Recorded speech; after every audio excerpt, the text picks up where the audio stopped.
Okay, here we go. He is one of the most requested speakers in the world today.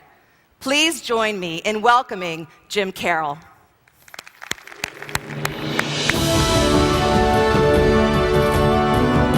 morning. Good morning. Innovative organizations, when confronted by change and the necessity to go forward and seize opportunity, make bold leaps. They make big decisions. They make risky decisions.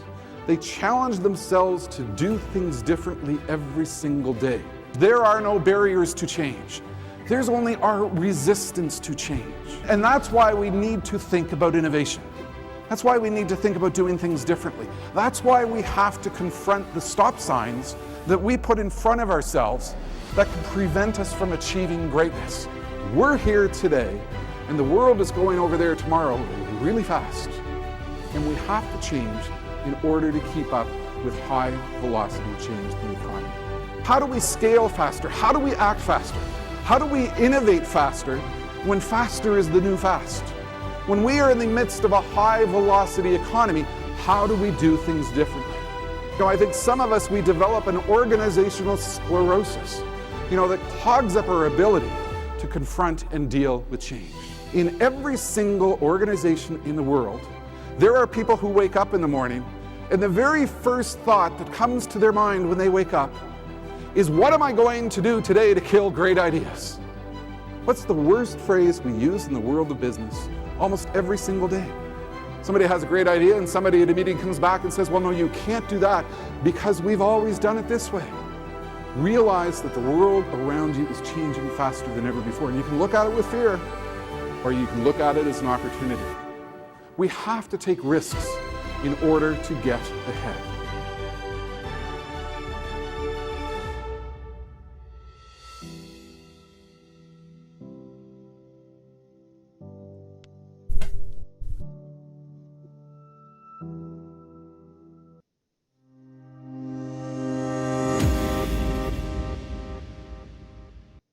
Hey, Futurist Jim Carroll from the virtual home broadcast studio.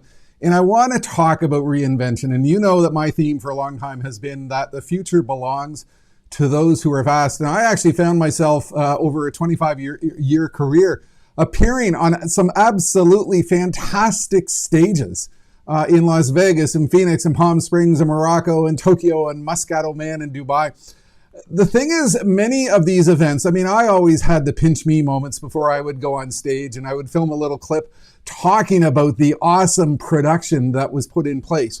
The people who did all of this work to build the entire event are known as event professionals. And so while I had these big glorious stages around the world, when COVID hit, I had to go and build my own stage in my basement. I've had to reinvent to align to the reality of a world which is very different. And I'm going to go back onto my stage and tell you about the story of reinvention and what happens in a world in which we need to challenge our assumptions as to what we need to do to align to a new reality. And that brings me to the event professional. These individuals spent a tremendous amount of time developing careers with massive logistics, massive capabilities, insight to run the large-scale events that you used to go to in your previous COVID life. When I would appear on stage, everything worked. When I would appear on stage, everything was ticking along in perfect fashion. When I would go into the event, I would see these stages that were conceived by these event professionals. They did it all. They did everything that involved the production of trade shows. All of those trade shows that you went behind the scenes, there was a group of professionals who are true superheroes of logistics because they pulled together absolutely wonderful capabilities. Even the travel, even the hotels, all of the things that you did to get to the event and have a remarkable experience.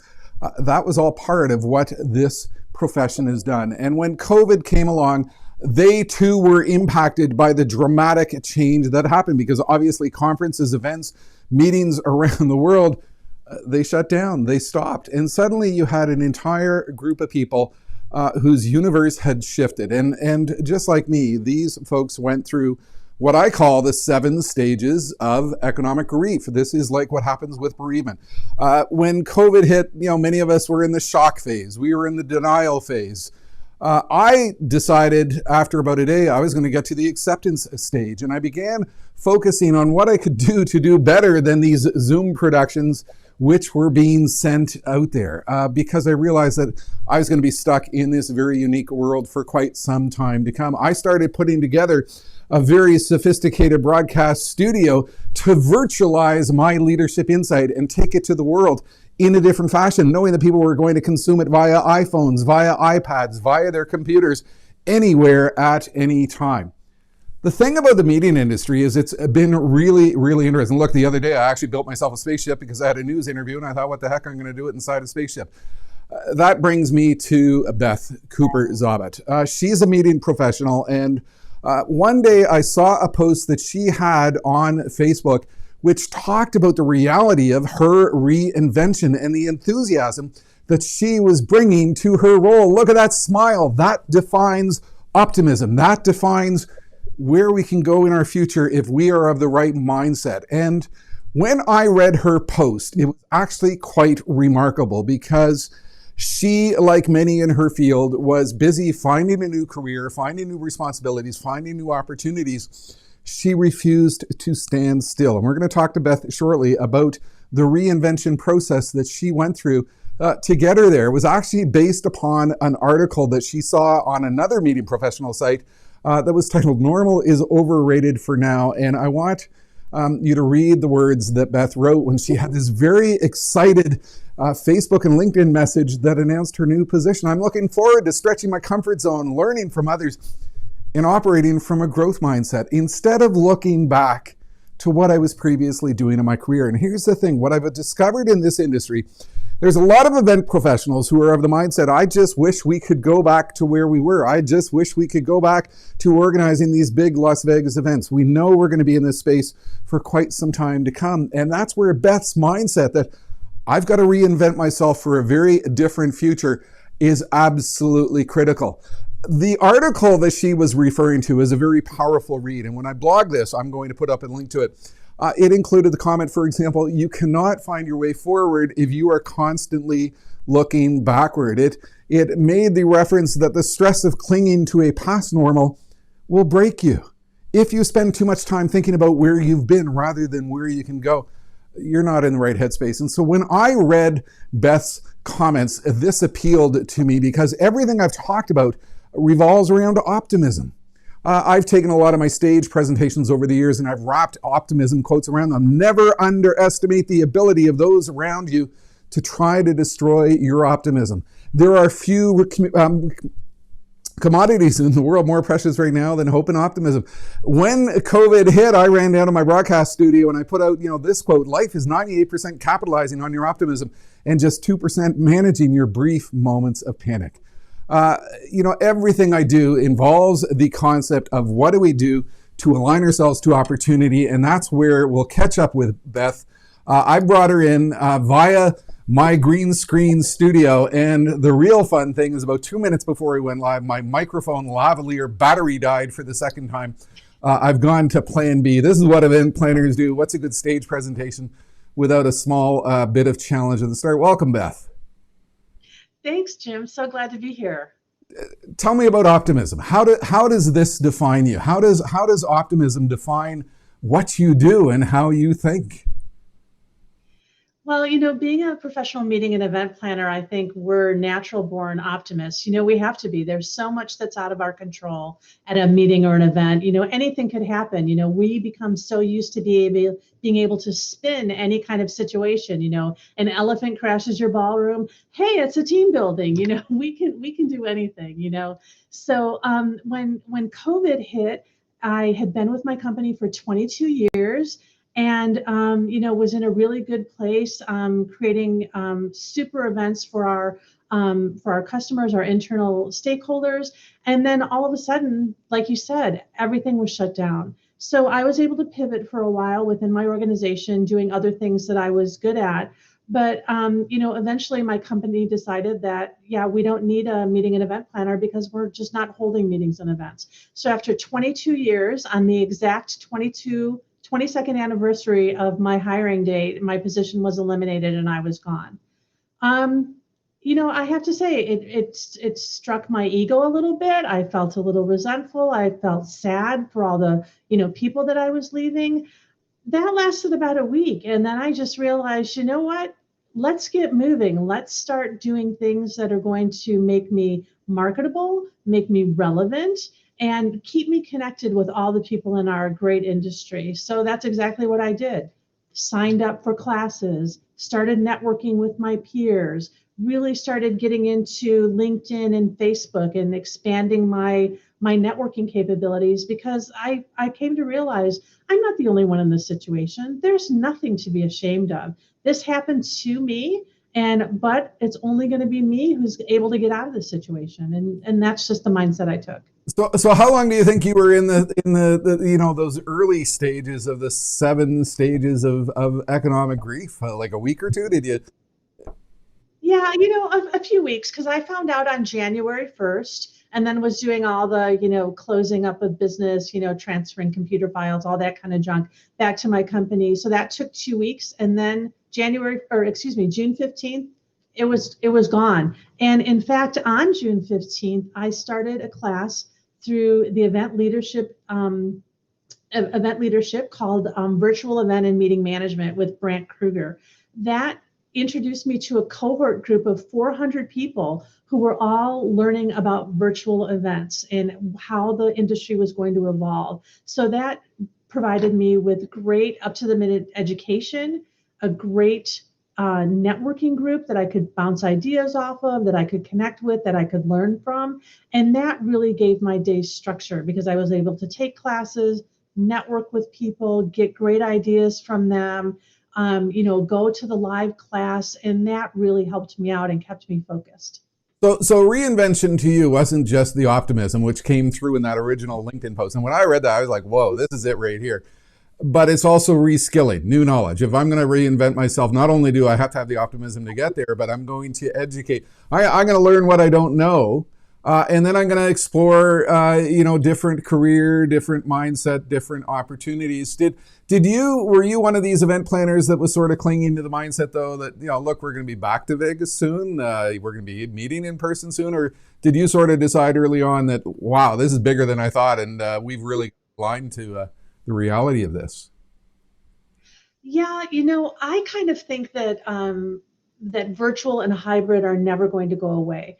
A lot of planners are thinking, oh, we're just going to go back to live events. There's going to be this pent up desire to travel. Everybody's going to want to get together. But I don't really feel that way. I really feel as though now that, the whole world knows that things can be successfully and creatively done virtually, there's always going to be those people in our organizations that can't travel, whether it's because they're, in a pregnancy, maybe they have childcare issues, maybe they have elder care issues that don't allow them to take a week out of their schedule to go someplace else. And so they're going to say to their companies, you know what, you've been able to provide virtual events for the last year. Why can't you do that for going forward so that I can still participate fully despite my personal circumstances? So I don't think virtual or hybrid is ever going to go away. I think they're going to be a great partner to live events.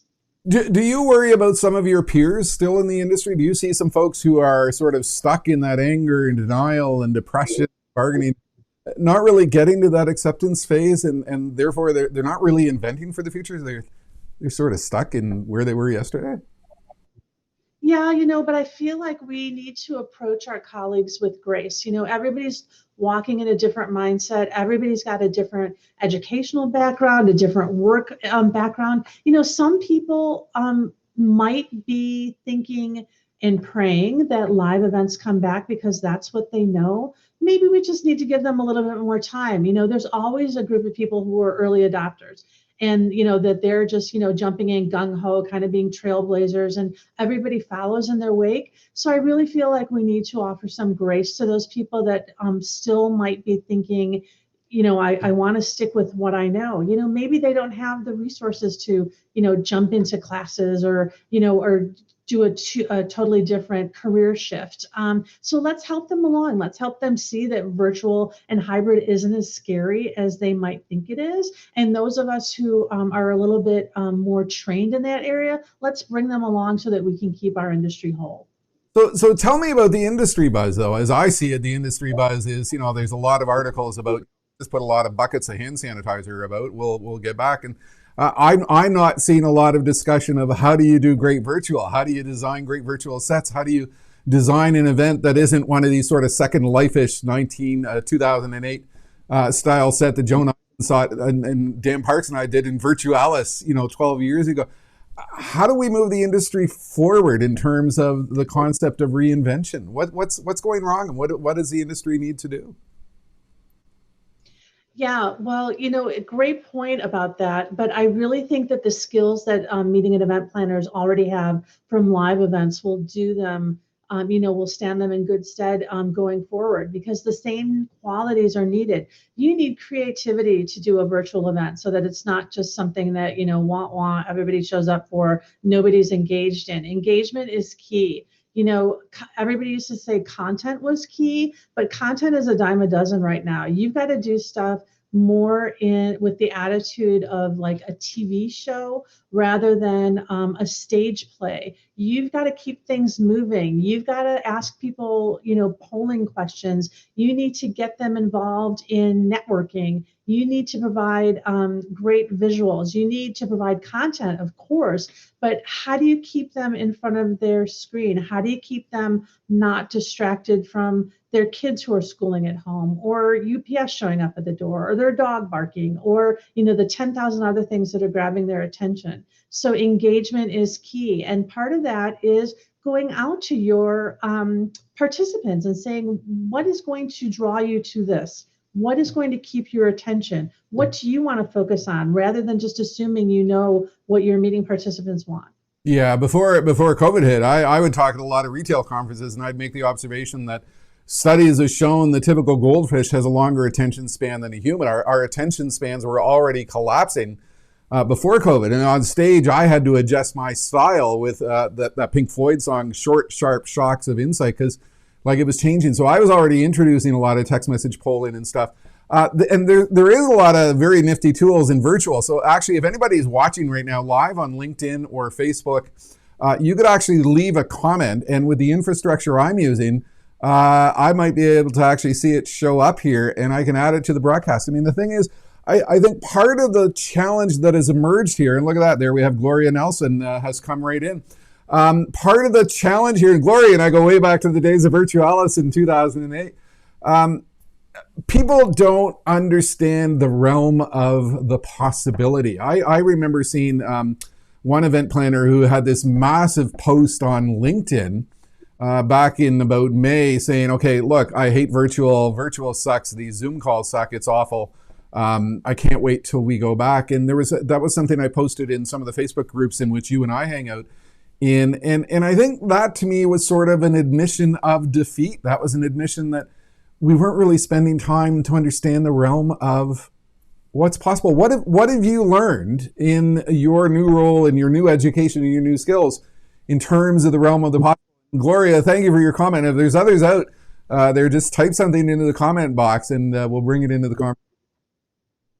Yeah, so one of the things I've learned in my new role, I'm a digital event producer for Innovia Productions and Zen Event, a company that's based in Dallas. And they had been doing live events as an AV and production company really successfully, and then everything shut down. And so they were able to reinvent themselves by adopting a virtual platform that they were able to serve their customers with. And so, just as an example, they had been doing live events for a pharmaceutical company where the folks were traveling across, 10,000 miles, putting on 6 weeks of events for their customers, introducing new vaccine and new drug studies. Think of the carbon emissions that was that was happening. Think of the time. Think of the travel costs. And by putting that into a virtual platform, they were able to cover 10,000 miles in 4 events times 3 days pushing the launch to market so much more quickly than what had happened in the past with live events and those educational opportunities. So just with this one client, there was over $10 million in air travel saved, 10 million carbon emission exchanges saved. So yeah, my company, along with all the others out there, are doing so much so creatively to help their clients where we are now. One of the things I said in my post was, we can't be looking to the way things were, because that's never going to be the same again. That era is over. So let's jump on board. Let's be supportive, eager, enthusiastic, and excited about where we're going. Well, and that's the thing. What you were pointing out there was the need for knowledge and reacting fast and dealing with market change. So I spoke at a healthcare conference before Christmas, and I spoke at a tremendous number of healthcare events out in the real world. And I would often talk about how quickly medical knowledge was evolving. And 5 years ago, I'd be on stage. The volume of medical knowledge globally is now doubling every 8 years. That was my old tagline. Look, it's now doubling every 76 days. What we have been through with COVID, with massive acceleration of science, new methodologies, new forms of diagnosis, new drug tests, the acceleration of genomics. I mean, the world of medical science, the volume of medical knowledge is just absolutely exploding. And that's where I'm a little bit confused by what the industry is doing, that, well, we're going to wait to, figure out how we're going to do our in-person events again, at the same time that we have this absolutely massive crying need to get virtual, insight out there, and people can participate at their leisure. A fellow named Bart Blom, I so agree, virtual is here to stay, and making that attractive and informative will be critical. And to me, that's the key point. Look, Zoom sucked. People, people rushed in, and I find a lot of speakers, they put up, they have the standard, bookshelf behind them, and they're trying to squeeze a PowerPoint into the side, and people are dying by Zoom. They used to die by PowerPoint. They're now dying by Zoom. So, if we could do more in terms of stage sets, stage design, is that part of your education process? Or are you learning more about, how to accomplish that? Yeah, stage sets, stage design, again, really listening to the client. Their big concern is, how are we engaging our participants? So we're offering opportunities to them, like live rock bands. Maybe they couldn't take their whole group to someplace to a live rock band concert because they didn't have the budget for that. But we're bringing bands to them. We're bringing karaoke. We're bringing escape rooms. We're bringing gift boxes to everyone, with food and beverage. And we're trying fun wine tastings. There's so many things that you can do that really the sky's the limit.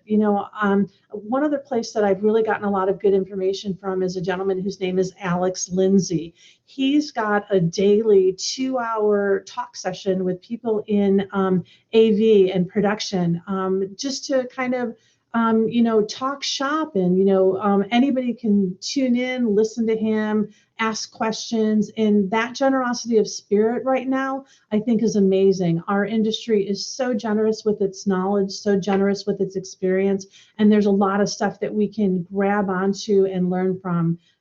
It's just, like I said, the sky's the limit right now in terms of learning and growing. How much of your time do you think is now spent on working versus learning? Has the amount of time towards learning about the industry shifted, that you're now spending more time in that? Well, now that I'm in my new position since December 1st, every day I'm learning. There's so much that I don't know, but I'm so lucky to have just a great colleagues at Innovia and Zenevent who are so generous and, stopping, explaining the why behind the what of what I'm doing, and, helping me work with their clients that they've had for a while. So I feel like sometimes by the end of the day, I'm just like, woo, I'm not only physically tired, I'm mentally tired from everything I'm learning. I've always loved to learn. When COVID hit and I was in this new place that I, didn't know where I was going after doing, the same thing for 22 years, I started kind of like a positive affirmation board on my back door. And it just had little things like, keep moving ahead, Dory from Finding Nemo, just keep swimming, just keep swimming. I found a card from my mom, actually, that she had sent me, 22 years ago when my last position was eliminated, that said,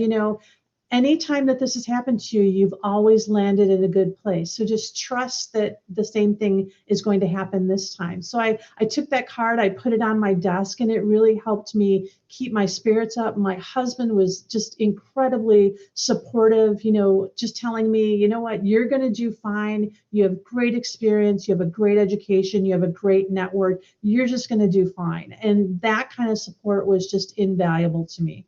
And so that goes to the point I was trying to play out in my introduction to the show. And since we got a bunch of event planners watching in, I will admit to two challenges that occurred in the 2 minutes before Beth and I went live. Three challenges, actually. Number one, she couldn't hear me through her headphones, and I started appearing in her speakers. Then I was appearing through her speakers and not through her headphones, so we had to get through that.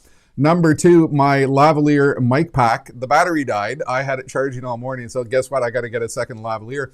Redundancy is critical. And the third thing is my remote started doing a double hit. So I don't know if you caught that in my production, but like when you're on stage in Vegas and things go wrong, you learn to manage. But what Beth was just referencing there, your post on the back door about optimism. I've been getting up every morning for 4 years and doing this, little motivational quote thing that I'm reminding myself of the mindset I need to be in. And I used to take a photo from the stage. And I got to the point I was paying photographers, on the event staff to, send this stuff to me via Dropbox quickly because I needed good stage photos. And my studio has now become the engine of the, stuff that lets me, here I am over here, generate the material that I can use. So much of this is mindset, and that's what you're referencing. If you get into the right mindset, if you get into the right headspace, it's so important to what you do. Gloria's question here, it's the difference between corporate theater and it's more akin to a TV producer with production values. Do you think you have that skill set yet? Are you getting there? Is that part of your discussion that you're having? Yeah, I think I'm getting there. That what Gloria said was, really what we learned a lot in the virtual event and meeting management class through ELI and through Brant Kruger. Just kind of changing our scope from this kind of square stage with people pacing back and forth, maybe around a theater in the round kind of setup to, looking at our events as more quick, color, move on, focus. You've got to keep the momentum going, or you're going to lose people. So great point by Gloria. Thanks for contributing that. That's where our mind has to be going forward when we think about our events.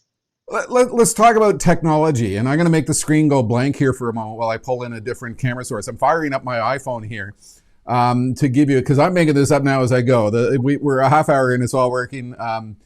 And nothing is blowing up, so I'm kind of super enthusiastic here. So it's going to go blank for a moment, and I'm going to send you a live shot from my phone as I pull up that camera source. And we'll talk a little bit about technology as we go here. So if I go back, actually, that's an above the shoulder shot in my studio. If I get to the iPhone shot, tell me about the technology. Are you a techie? Is this something which is terrifying to you? Is it something you're figuring out? What's your technology voyage been like? And while Beth's talking, here's where we're coming from. This is down in my basement, this studio with a whole bunch of gear. And I used to have the AV team of 30 people doing this, and it's now just me. Yeah. Great setup, Jim. It's amazing. I think I checked in with you earlier this summer and you were showing me all this, and I was just amazed at everything that you've been able to create. I'll admit, when at my last job, I was in an office with my laptop. That was about the only technology I had besides, a fax machine and a photocopy machine and stuff like that. Now I'm working from, two big screens on my desktop plus a laptop. When I'm going, I have my first live events that I'm running for clients at the end of the month. And I can imagine that I'm going to be having an open phone line, to the tech side. I'm going to be having my dual screens plus my laptop. I have my own personal laptop, an iPad, my iPhone. So I'm sure that, all of those will be working as I'm providing, tech assistance to participants. I've got my meeting planner on the other line, making sure that everything's running well for her. I've got my producers on the other line that are calling the show. So, I don't think my setup is ever going to be as cool as yours, Jim, but it's much different than was a month ago. Are you scared though? Like the night before, are you going to be not sleeping, or do you feel like your entire history as somebody who is a master superhero of logistics gives you what you need? I mean, you just started rattling off a whole bunch of checklist stuff that will help to get you there. Yeah, but you talked earlier about redundancies. You build redundancies into the system. And the other thing is, just from the, month and a half or so that I've been at Innovaya and Zenevent, my team is first rate. All the people on the production side calling the show, I trust them, with my life. When I first started on December 1st, they had back-to-back events that were coming off at like, midnight American Central Time, because they were doing stuff in Japan. They were doing stuff all over the world. It was all hands on deck because of their dedication to our clients. So me being the digital event producer, having those guys on my team, I feel great. I every single event I've ever done my whole career, whether it was live or now, you always get that kind of rumbly in your tummy kind of feeling, before you go on. I would never eat breakfast before an event just because, I was kind of like all, the adrenaline was hitting me. I'm sure that's how I'm going to be now, but I really feel confident that I've got a great team that I'm working with, and we're going to do everything we have to do to be a success. We're going to do those rehearsals in advance. We're going to do those tech checks in advance. We can't control everything, the last mile between, where your speaker is speaking and then all of a sudden nobody can hear him. That we can't control. Somebody's power goes out or whatever, wherever they are. We can't control that, but we can respond on the fly, and we have redundancies built in. So I'm really confident in going forward that I have the right team to help me do whatever I need to. That was like a serenity prayer moment. Let me control the things I can, and the ones I can't. But your point about mention there, surround yourself with great partners. Your ability to align yourself with good people will be the thing that will help you define what you can do and accomplish. Bart has another comment. I bet you, I never told you, Beth, that we could do this thing of actually bringing in Q&A as part of the talk. And you said you were going to relentlessly focus on the screen, so you might not have seen these questions flowing in here. Beth has it right. The economic argument to use virtual is strong. This is the new normal: work from home and meet from home. Lower your carbon footprint. So you believe that we're going to be here for quite some time. That's been my mindset. And if we're going to do it, we might as well do it right and build ourselves, fantastic sets and, great technology, and do something that visually engages people in a new and different way. My own experience, I've been forcing myself to go live every day or every second day with something, simply to figure this out, because it's a big difference to go from a great big stage in front of 7,000 people in Vegas to hanging out in my basement where all I've got, behind me is this green wall. I've come to call my green wall my canvas of creativity. Let's close here. If you were to offer up advice to someone on the concept of reinventing your future, you've got somebody who's terrified. They don't know where to start. They're worried. They're concerned. They're stuck in those different phases of the stages of economic grief. They're not convinced they can do it. What's your advice based on your journey in the last 9 months? Well, first of all, I think pause and take a breath.